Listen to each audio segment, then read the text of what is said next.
paz do Senhor, que bom estar enviando aí esse vídeo para vocês. Eu estou aqui com a palavra, minha gente. Daí, galera, paz do Senhor, tudo certo aí?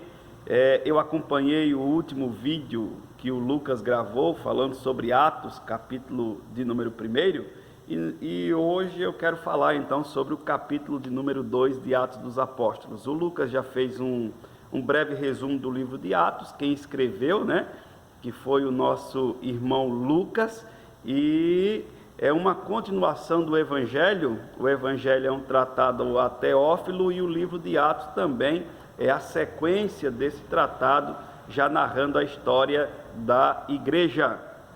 O capítulo 1 é o capítulo da promessa, em que Jesus promete a descida do Espírito Santo para potencializar os discípulos a fazerem aquilo que deveriam fazer, que era a manifestação do reino de Deus. Em Atos 1 e 8 foi muito bem citado. Jesus disse: eis que vos dou poder, vocês serão cheios de poder para serem minhas testemunhas. E eu só quero fazer um breve comentário sobre isso também, que a mesma palavra poder que aparece no capítulo 16 de Marcos é a palavra poder que também aparece no livro de Atos, que está relacionado com o dínamo, ou dunamis, ou dinamis, que é de dinamite, ou gerador de poder, gerador de energia. Então o Espírito Santo, ele foi prometido para a igreja como um gerador de energia, para que eles viessem ter motivação para levar o Evangelho adiante. O pastor Hernandes Dias Lopes, ele faz uma distinção muito interessante sobre ter o Espírito e ser cheio do Espírito, né? No capítulo 20, versículo de número 22 de João, a Bíblia diz que Jesus soprou sobre os discípulos e disse: recebei o Espírito Santo. Só que em Atos 1, Jesus disse que eles deveriam ficar em Jerusalém até serem cheios do mesmo Espírito Santo. Então, o Espírito Santo nós podemos ter e também ser cheio. Ter o Espírito Santo é uma questão de salvação. Em Efésios 1 e 13 vai falar sobre isso, quando diz que quando nós ouvimos a palavra da verdade e o Evangelho da vossa salvação, tendo nele crido, nós fomos selados com o Espírito Santo da promessa, o qual é a garantia da nossa herança. Só que todos aqueles que já receberam a Cristo, eles precisam serem cheios do Espírito, para que possam desenvolver o ministério, o chamado que Deus tem preparado para eles. Então o capítulo número 2 de Atos marca a descida desse Espírito. Veja bem, o Espírito já estava na vida dos discípulos por eles acreditarem em Jesus. Jesus disse: recebam o Espírito. Então já estava neles. Porém, o poder do Espírito, o poder do Espírito Santo para fazer a obra, para poder desenvolver o ministério, desceu em Atos 2. E nós, em Atos 2, nós temos a narrativa que diz o seguinte: cumprindo-se o dia de Pentecoste, estavam todos reunidos em um mesmo lugar, quando de repente veio do céu um som, como de um vento veemente e impetuoso, que encheu toda a casa, e todos foram cheios do Espírito Santo. Veja bem, cumprindo-se o dia de Pentecostes. O dia de Pentecostes era 50 dias após a Páscoa. Jesus morreu na Páscoa, né, na sexta-feira, antes do domingo de Páscoa. Então Pentecostes era 50 dias depois da morte de Jesus. Você vai perceber também que Jesus ficou 40 dias entre os discípulos pregando, falando sobre o reino de Deus. E Jesus, ele foi assunto aos céus, e 10 dias depois que ele foi recebido nos céus, o Espírito Santo veio sobre a igreja, potencializando ela para a manifestação do reino de Deus. Duas coisas importantes a respeito da descida desse poder sobre os discípulos. Primeiro, estavam todos reunidos em um mesmo lugar, em uma unidade, esperando a promessa da vinda do Espírito Santo, né? E segundo, estavam todos orando. Isso aqui é o pressuposto, viu, jovens? Isso aqui é o pressuposto para nós recebermos o poder do Espírito Santo. Unidade e oração. Sem isso, sem chance, tá? Não existe outro meio de você ser cheio do Espírito Santo a não ser estando em unidade com a igreja e orando por este motivo também. Eu estava conversando aqui agora há pouco com o pastor Ezequiel, que está conosco, falando exatamente sobre isso. Não tem como viver uma vida de pecado, não tem como viver uma vida de prostituição, de pornografia, não tem como viver uma vida de apego às coisas desse mundo e ser cheio do Espírito Santo. Ser cheio do Espírito Santo é algo para alguém que quer viver uma vida de santidade, alguém que busca incessantemente por este poder. Então é necessário unidade e também é necessário que você esteja vivendo ou queira viver uma vida de santidade intensa. Quando os discípulos estavam nesta unidade, nesta vida de oração, de busca, de consagração, veio do céu o som como de um vento veemente, impetuoso, e encheu toda aquela casa e todos foram cheios do Espírito Santo.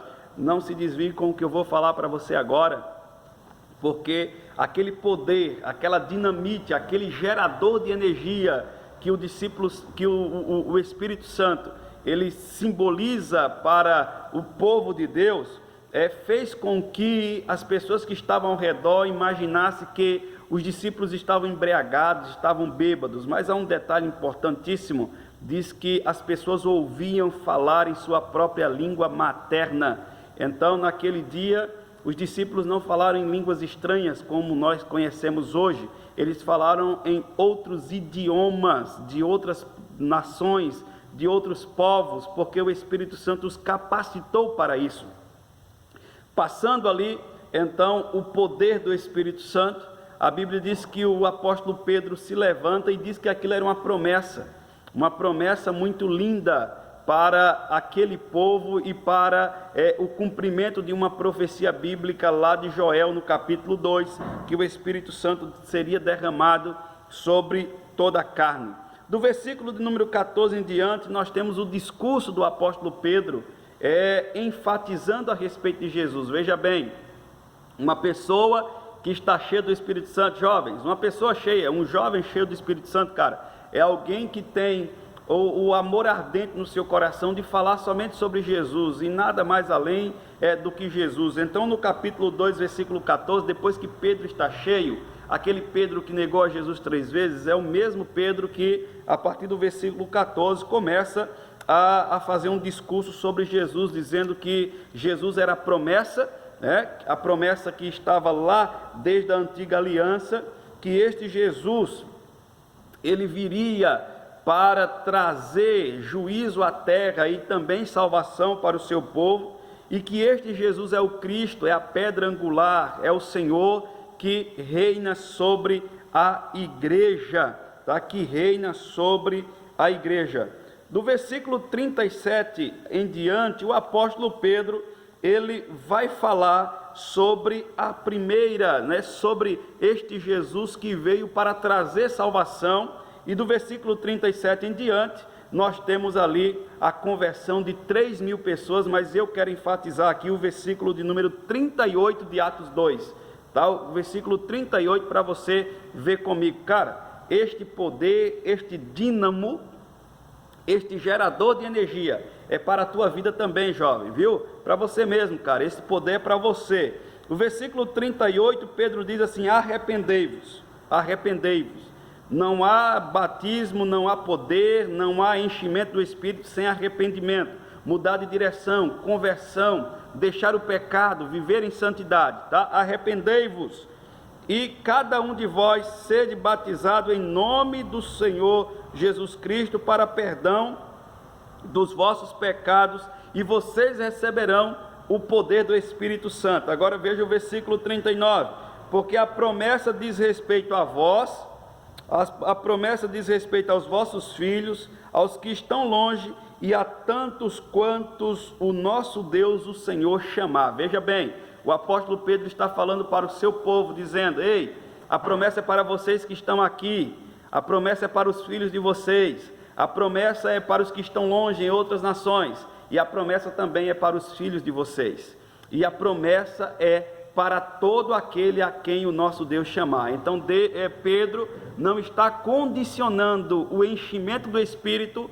a um povo, a uma época, tá certo? O Pedro está dizendo que o enchimento do Espírito, ele transcende a época em que ele está vivendo. Então, era para eles aqueles dias, era para os filhos deles que viriam depois, era para as nações que estavam longe, e era para todo aquele a quem Deus chamar. Deus me chamou, Deus chamou você.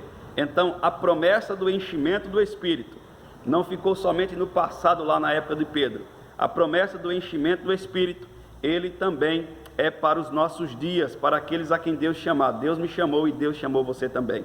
Pastor, o que é que eu devo fazer então para receber o batismo no Espírito Santo, este enchimento de poder? Cara, o que tu deve fazer? Primeira coisa, arrepende dos teus pecados, deixa os pecados de lado, vive uma vida de santidade. Segunda coisa, cara, comunhão. Você precisa estar em comunhão com o corpo de Cristo, com a igreja. Você precisa estar em comunhão com o povo de Deus. Terceira coisa, oração. Não existe enchimento do Espírito sem oração. Vamos lá? Eu quero mais. E você? Já está cheio? Se não ainda, dá tempo, cara. Vamos ser cheios do Espírito Santo, porque esta é a promessa de Deus em Atos capítulo 2, para o seu povo daquela época e para o seu povo do dia de hoje. É tempo de viver este enchimento do Espírito em nossa vida. Um abraço, vamos caminhar juntos e ser cheios desse Espírito de Deus. Um abraço, pessoal.